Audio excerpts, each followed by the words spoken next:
One of the things that you were talking about at that time in terms of budget was something called the flat tax, and you were on our television program about the flat tax in those years. So I'd like to run that video clip right now, and let's see what you were saying about it.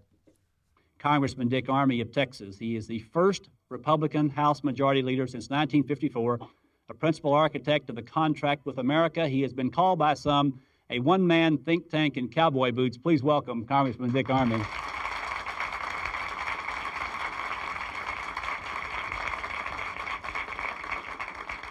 If the flat tax is the answer, what is the problem that we're trying to solve by instituting it? Well, let me answer you, Dennis, on two levels. On a macro level or a national level, I think what the flat tax will do is it will make it more possible for private sector economic growth, and it'll make it more difficult for public sector growth. That is to say, there will be less incentive and less opportunity for big government. Now, if I can then take it to a personal level, the flat tax, I think, is going to be one of our nation's greatest inroads against both ulcers and high blood pressure.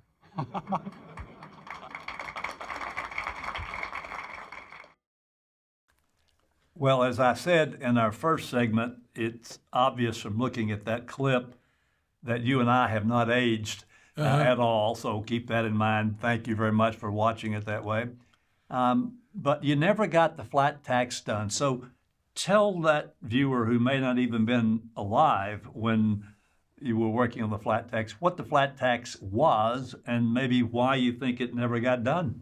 Well, the flat tax was created actually before 1984 by Professors Hall and Robushka, and they should get the credit.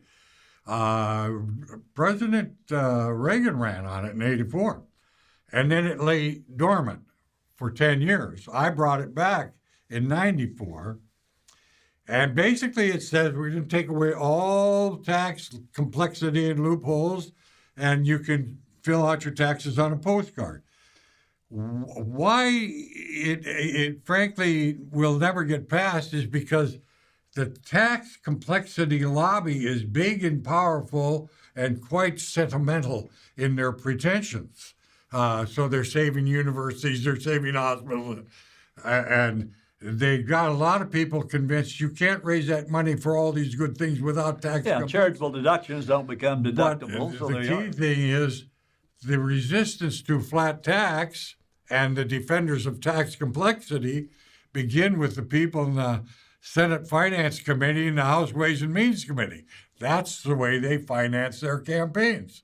So the first line of resistance was the committees themselves. The second line is all of these people out here that believe that all the things that are exempt in a complex tax system, which is the way they make their livelihood, are necessary to the building of hospitals and schools.